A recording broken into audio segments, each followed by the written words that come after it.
Hello student, welcome back to my channel. आज हम लोग डील करने वाले हैं how to study to achieve more marks in biology. तो इसके दो फंडे हैं मेरे हिसाब से। तो अगर कोई भी स्टूडेंट अगर पढ़ता है तो उसको कंटिन्यू स्टडी नहीं करनी चाहिए। मतलब कुछ बच्चे ऐसे होते हैं 12-12 घंटा स्टडी लगातार करते रहते हैं। तो ऐसे में क्या होता है, हमारे माइंड सैचुरेट हो जाते हैं। तो हम लोग क्या करें, 45 मिनट्स पढ़ें, क्योंकि उस 45 मिनट्स ही हमारा माइंड जो होता है एक्टिव होता है। उसके बाद आप आधे घंटा रेस्ट कीजिए, फिर 45 मिनट्स पढ़िए। ऐसे ऐसे पढ़िए। और नोट्स बनाने का दूसरा तरीका ये है कि आप क्या कर सकते हो, अगर आपके कोई चैप्टर है बहुत ही लेंदी हैं, 20-30 पेज के चैप्टर हैं, आप उनको बहुत ही शॉर्ट से बनाइए कि वो मुश्किल से 5-6 पेज में हो जाए हमारा। उसको इतना कॉम्प्राइज़ कर दीजिए। उसके बाद उस चैप्टर को जब आप रिवीजन टाइम में बार बार रिवाइज़ करोगे, मल्टीपल टाइम जब उसको रिवाइज़ करोगे, पढ़ोगे, तो आपको लगेगा बहुत छोटा है। कोई चैप्टर अगर आप पढ़ रहे हो बहुत लेंथी है, उसमें हो सकता है 2 घंटा 3 घंटा लग जाए रिवीजन में, लेकिन जब आप उसको शॉर्ट में कर लोगे वो आपका हो सकता है 15-20 मिनट में ही ख़त्म हो जाए। तो आप उसको मल्टीपल टाइम एग्ज़ाम के पहले रिवाइज़ भी कर सकते हो। और न्यूमेरिकल पोर्शन देखने के लिए आप क्या करो, उसको लिख लिख करके प्रैक्टिस करिए। आप ऐसे करते रहेंगे तो आपका बहुत ही अच्छा स्कोर आएगा। डायग्राम की भी मतलब प्रैक्टिस करते रहिए, क्योंकि बायोलॉजी में डायग्राम्स बहुत इंपॉर्टेंट है। तो ज़्यादा हम वेस्ट नहीं करेंगे अपना टाइम। आपको बस हम ये बताना चाहते हैं नोट्स कैसे बनता है। तो आप इस वीडियो को एंड तक ज़रूर देखिएगा, स्किप करके मत देखिएगा वरना समझ में नहीं आएगा। तो हम स्टार्ट करते हैं कि नोट्स हम कैसे बना सकते हैं। से हमारे 9 से 10 स्लाइड्स जो हैं, इनमें आपके ये चैप्टर पूरे कंप्लीट हो जाएंगे। आप बहुत ही अच्छे से देखेंगे, कम टाइम में आप सारी चीज़ें कवर अप कर लेंगे। तो देखते हैं मैंने क्या क्या लिया हुआ है। तो अगर यहाँ पर देखिए हम लोगों ने क्या लिया हुआ है, ह्यूमन हेल्थ और डिज़ीज़ का लिया हुआ है कि सबसे पहले हम लोगों ने डील किया है हेल्थ क्या होता है। मैंने बहुत ही अच्छे से सब बताया हुआ है। डिज़ीज़ किसके थ्रू होती है, पैथोजन के थ्रू होती है, टाइप ऑफ डिज़ीज़ क्या है, इन्फेक्शियस, नॉन इन्फेक्शियस, ये सारी चीज़ें मैंने डील की है। बस एक बार मैं रिव्यू आपको दिखाना चाह रही हूँ कि मैं किस तरीके से नोट्स बनाई हूँ। और अगर इसका रिव्यू ज़्यादा अच्छा होता है इस वीडियो का, तो मैं आगे और भी लेक्चर्स जो भी हमारे टर्म 2 में आने वाले हैं, उनके भी मैं इसी तरीके से नोट्स आपके लिए प्रोवाइड करा दूँगी, जिससे आप कम टाइम में उसको बहुत ही अच्छे से डील करें। और बहुत ही अच्छे, मैं गारंटी देती हूँ आपके मार्क्स बहुत ही अच्छे आने वाले हैं। और अगर देखिए इसके बाद मैंने क्या डील किया हुआ है, बैक्टीरियल डिजीज़ है हमारा, जिसमें टाइफॉइड के बारे में, ये कॉस्ट किसके थ्रू होता है, एंट्री सोर्स क्या है, एक्शन साइट क्या है, सिम्टम क्या है, टेस्ट क्या है, सारी चीज़ें मैंने एकदम शॉर्ट्स में लिख ली। इतने पोर्शन में मेरा टाइफॉइड ख़त्म, सोचिए। फिर उसके बाद निमोनिया के बारे में मैंने सेम चीज़ देखा है, ये भी बैक्टीरियल डिजीज़ है, किसके थ्रू होता है, एंट्री सोर्स है, एक्शन पॉइंट है, सिम्टम्स हैं। वायरल डिजीज़ का भी सेम तरीके से मैंने सारी चीज़ें लिख दी हैं। प्रोटोजोन के लिए भी हमने क्या किया है, सारी चीज़ें लिखी हुई कि प्लाज्मोडियम के थ्रू होता है, होस्ट क्या क्या हो सकते हैं, इसके एंट्री सोर्स मतलब किसके थ्रू हो सकता है, एक्शन साइट क्या क्या है, सिम्टम क्या क्या हैं। नेक्स्ट देखते हैं, नेक्स्ट मैंने क्या लिया हुआ है, लाइफ साइकिल लिया हुआ है प्लाज्मोडियम का। इसको मैंने बहुत ही अच्छे से आपको समझाया हुआ है कि जो इन्फेक्शस जो एजेंट होते हैं वो स्पोरोसाइट होते हैं, उसी के थ्रू हमारे बॉडी में एंटर करता है, लीवर में जाएगा, एसेक्सुअली डिवाइड करेगा, फिर ब्लड में रिलीज़ हो जाएगा, आरबीसी में जाएगा, हेमोजोइन रिलीज़ करेगा, एसेक्सुअली यहाँ डिवाइड करता है, फिर आरबीसी में इसका सेक्सुअल फेज बन जाता है गैमेटोफाइट। फिर न्यू मॉस्किटो आएगा, उसको बाइट करेगा तो उसके अंदर गैमेटोफाइट चले जाएंगे। मॉस्किटो के गट में फर्टिलाइजेशन होगा इन मेल और फीमेल गैमेटोफाइट का।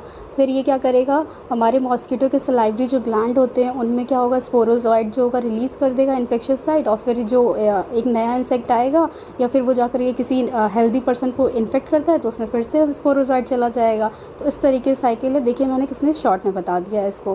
फिर नेक्स्ट अगर हम लोग देखें, नेक्स्ट क्या डील किया हुआ है, फिर से प्रोटोजोन डिजीज़ है, जिसके बारे में मैंने कॉज्ड बाय किसके थ्रू है, एंट्री सोर्स क्या है, सिम्टम क्या है, हेलमिंथ डिजीज़ एस्केरियासिस के बारे में बताया है, हेलमिंथिसिस एलिफेंटियासिस या फाइलेरिया के बारे में है, और रिंग वॉर्म है। तो देखिए यहाँ तक आप लोगों का पूरा डिजीज़ मैंने कवर अप कर लिया। कितनी स्लाइड, सिर्फ 3 स्लाइड, यानी 3 पेज आप सिर्फ पढ़ोगे और आपका पूरा डिजीज़ कंप्लीट हो जाएगा। तो इसको एक एक लाइन बहुत ही अच्छे से पढ़िएगा, मैंने बहुत ही क्लियर लिखा हुआ है, तो आप सारी चीज़ों को पढ़िएगा। नेक्स्ट देखिए मैंने इम्यूनिटी का पोर्शन लिया हुआ है। तो इम्यूनिटी के पोर्शन में देखिए मैंने क्या क्या लिया हुआ है, इम्यूनिटी होता क्या है सबसे पहले, फिर इसके टाइप क्या है, इन्नेट हो सकते हैं, अडेप्टिव हो सकते हैं। तो इनके बारे में इन्नेट का कुछ शॉर्ट पॉइंट लिखा है कि नॉन स्पेसिफिक होता है, टाइम ऑफ बर्थ से होता है, बैरियर प्रोवाइड। अब कौन कौन से बैरियर होते हैं देखिए, यहाँ मैंने फिजिकल बैरियर का एग्जाम्पल लिखा हुआ है। फिर फिजियोलॉजिकल बैरियर का लिखा हुआ है, सेलुलर का लिखा हुआ है कि WBCs होते हैं, अगर आपको यहाँ पे दिख नहीं रहा है तो मैक्रोफाज लिखा हुआ है, PMNL सेल है, मोनोसाइट्स है और नेचुरल किलर सेल है, तो मैंने बता दिया, ठीक है। फिर साइटोकाइन में इंटरफेरॉन रिलीज़ होते हैं, ताकि अगर आपको वायरस अगर इन्फेक्ट किया है किसी मतलब सेल को अगर इन्फेक्ट किया है तो वो क्या करेगा, दूसरे सेल को, हेल्दी सेल को क्या देता है, सिग्नल देता है कि तुम भाई अपने आप को बचा लो, देखो हम इन्फेक्ट हो गए हैं, हम इंटरफेरॉन रिलीज़ करें, साइटोकाइंस रिलीज़ करें, तुम खुद को बचा लो। उसको प्रोटेक्ट करने के लिए इंटरफेरॉन रिलीज़ करता है। फिर हम लोगों ने अडेप्टिव में देखा कि ये क्या होता है, हमारा स्पेसिफिक होता है, मेमोरी सेल बनता है, प्राइमरी रिस्पॉन्स, सारी चीज़ों को हम लोग बहुत डिटेल पढ़ दिए, बस एक शॉर्ट बता रही हूँ मैं, ताकि बस इस शॉर्ट वीडियो के थ्रू आप पूरा सारी चीज़ों को, अगर वो भी लेक्चर नहीं देखें तब भी आप इनको पढ़ेंगे, अच्छे से हो जाएगा। तो ये फर्स्ट टाइम अगर कोई पैथोजन अगर एंट्री करता है किसी की होस्ट बॉडी में तो उसकी इंटेंसिटी बहुत कम होती है, उस रिस्पांस की इंटेंसिटी कम होगी, ज़्यादा टाइम लगेगा रिस्पांस देने में, मेमोरी सेल कोई भी नहीं बनते हैं। सेकेंडरी रिस्पांस में क्या होता है, सेकेंड टाइम सोर्स एंटर करता है, high intensity response, quick response, memory cell इनमें बनते हैं। तो ये दोनों क्या हो गए, हमारे रिस्पांस हो गए प्राइमरी और सेकेंडरी। अब अडेप्टिव इम्यूनिटी भी दो तरीके का होता है, एक ह्यूमरल, दूसरा क्या है सेल मीडिएटेड। ह्यूमरल में मेनली कौन इन्वॉल्व होता है, बी सेल, देखिए मैंने यहाँ लिखा है बी सेल, और यहाँ पे एंटीबॉडी रिलीज़ होता है। और सेल मीडिएटेड में क्या हो जाएगा, नो एंटीबॉडी रिलीज़, और यहाँ टी सेल का रोल होता है। और अडेप्टिव इम्यूनिटी हमारी किसके थ्रू रेगुलेट होती है, बी और टी सेल। फिर एंटीबॉडीज़ के बारे में अगर हम लोग देख लें तो ये 4 पेप्टाइड है, यहाँ मैंने दिखाया है लाइट चेन और हैवी चेन, और H2L2 दिखाया हुआ है, 2 हैवी चेन 2 लाइट चेन। और टाइप्स में देखिए अगर आपको विजिबल नहीं हो रहा है तो मैं बता देती हूँ, IgA, IgA, IgM, IgD, IgE, ये सारे होते हैं। तो ये इम्यूनिटी का पोर्शन हुआ। नेक्स्ट क्या हम लोगों ने डील करना है, इम्यूनिटी का जो रिस्पांस होता है एक्टिव भी हो सकता है, पैसिव भी हो सकता है। एक्टिव में क्या होता है, जब एंटीबॉडी रिलीज़ हो रही है, कोई एंटीजन अगर एंटर कर रहा है हमारे बॉडी में, एंटीबॉडी रिलीज़ हो रही है तो उसको एक्टिव इम्यूनिटी बोलते हैं। मतलब कोई भी रिस्पांस एंटीजन की एंट्री करने के बाद हो रहा है तो वो स्लो रिस्पांस होगा, ज़्यादा टाइम लेगा। पैसिव इम्यूनिटी में हम क्या करते हैं, सीधे एंटीबॉडी ही दे देते हैं, ताकि भाई तुम रिस्पांस कर लो और जल्दी करो, तुम्हें एंटीबॉडी बनाने का टाइम भी ना लगे, तुम जल्दी जल्दी फटाफट करो सारी काम। तो इसमें क्या होता है, कोलोस्ट्रम, जैसे क्या होता है मदर्स से जो कोलोस्ट्रम रिलीज़ होता है बेबीज़ मिल्क में, जो मदर्स के मिल्क में जो होता है इम्यूनिटी प्रोवाइड करने के लिए फीटस के लिए, तो उस टाइम ऐसी इम्यूनिटी यूज़ करते हैं।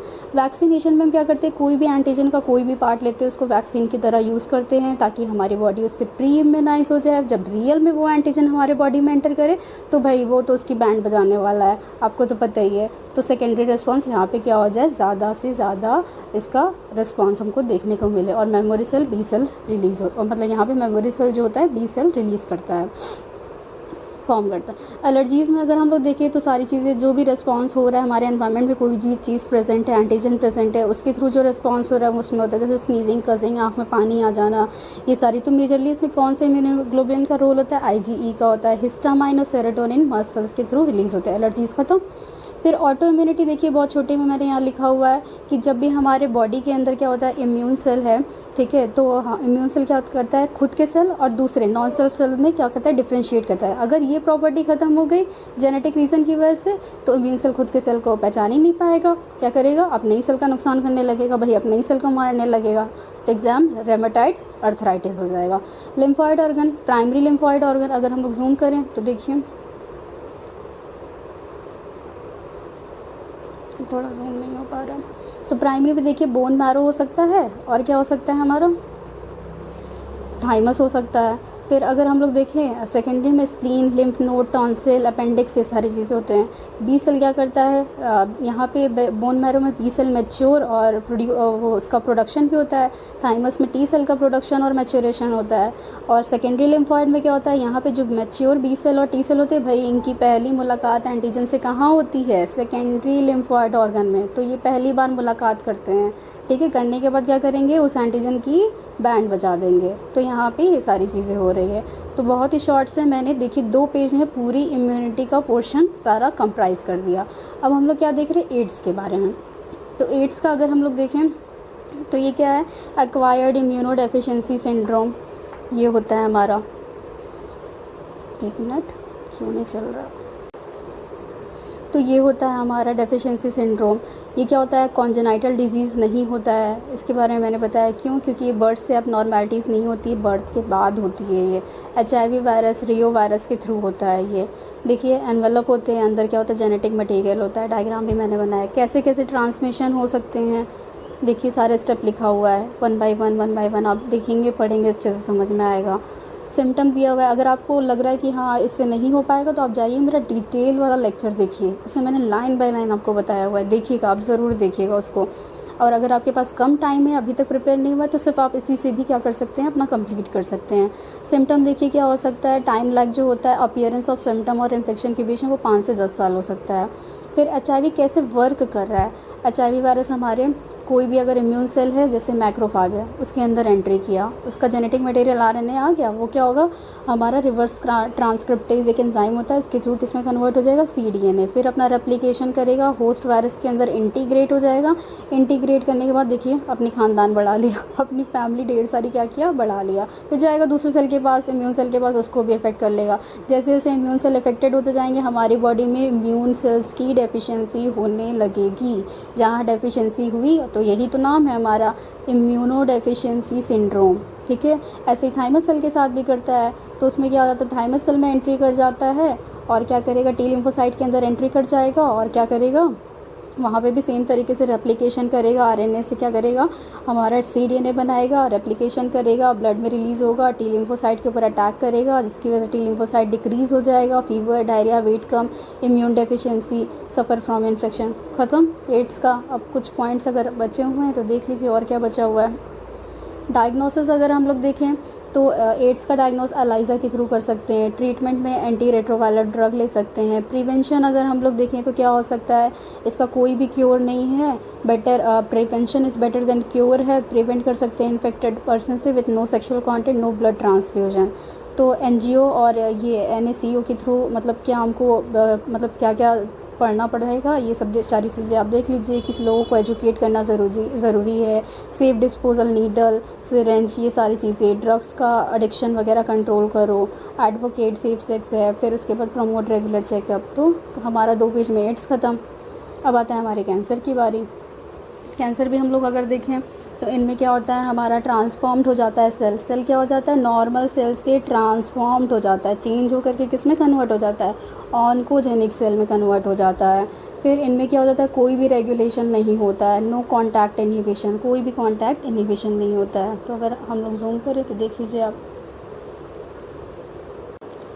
तो देखिए यहाँ पे कोई भी रेगुलेशन नहीं होता है, नो कॉन्टैक्ट इनहिबिशन होता है। सेल कंटिन्यूज टू डिवाइड, बार बार डिवाइड करने लगेंगे और ट्यूमर बना देंगे। कैंसरस सेल के टाइप देखिए बिनाइन मतलब जो एक जगह रह करके बस ग्रो कर रहा है उसको बिनाइन बोलेंगे, दूसरे पार्ट को इफेक्ट नहीं करेगा। मैलिग्नेंट में क्या होगा, एक जगह से जैसे लीवर सेल है तो जा करके वहाँ से क्या होगा, निकल करके कोई इन्फेक्टेड सेल, हमारा इन्फेक्टेड क्या बोल रहे हैं, मतलब ऑन्कोजेनिक सेल क्या होगा, वहाँ से जा करके किडनी सेल को भी अब देखिए इफेक्ट कर लिया। मतलब एक जगह नहीं टिकेगा, ये बड़ा दुष्ट है। ठीक है, एक जगह इफेक्ट नहीं करेगा, दूसरी जगह भी इफेक्ट कर देगा। ठीक है, कॉज ऑफ कैंसर देखिए तो क्या हो सकता है, हमारा कार्सिनोजन जो होता है वो कॉज करता है। फिजिकल एजेंट हो सकते हैं, जैसे आयनाइजिंग रेडिएशन हो जाएगा, नॉन आयनाइजिंग रेडिएशन हो जाएगा, इनके थ्रू हमारा DNA डैमेज होता है, कैंसर हो जाता है। केमिकल एजेंट में अगर देखिए टोबैको, अल्कोहल, स्मोक, ये सारे हो जाएंगे। और बायोलॉजिकल एजेंट भी हमारे होते हैं, जैसे HIV वायरस हो जाएगा हमारा।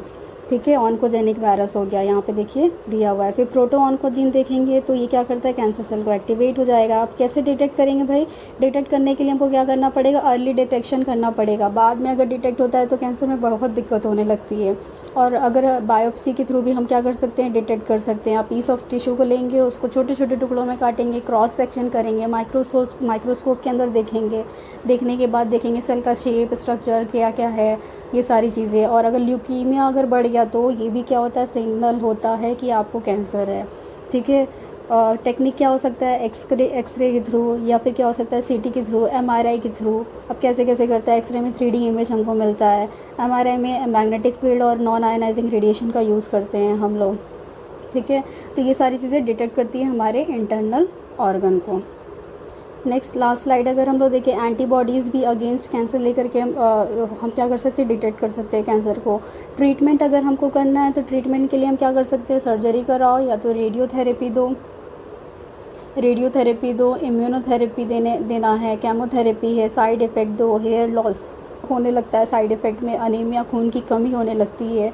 पेशेंट अल्फ़ा इंटरफेरॉन लेते हैं, एक्टिवेट बॉडी इम्यून सिस्टम, ताकि क्या हो जाएगा, अल्फ़ा इंटरफेरॉन इसलिए देते हैं उन पेशेंट को ताकि क्या हो जाए, उनके अंदर इम्यून सेल बहुत जागरूक हो जाए और वो क्या करे, इम्यून सेल अगर एक्टिव हो जाएंगे तो कैंसर सेल को नॉन सेल्फ समझ करके उसको किल करने की कोशिश करेंगे।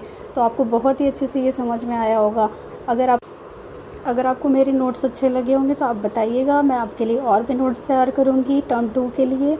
और thank you very much. Like और सब्सक्राइब करते रहिएगा।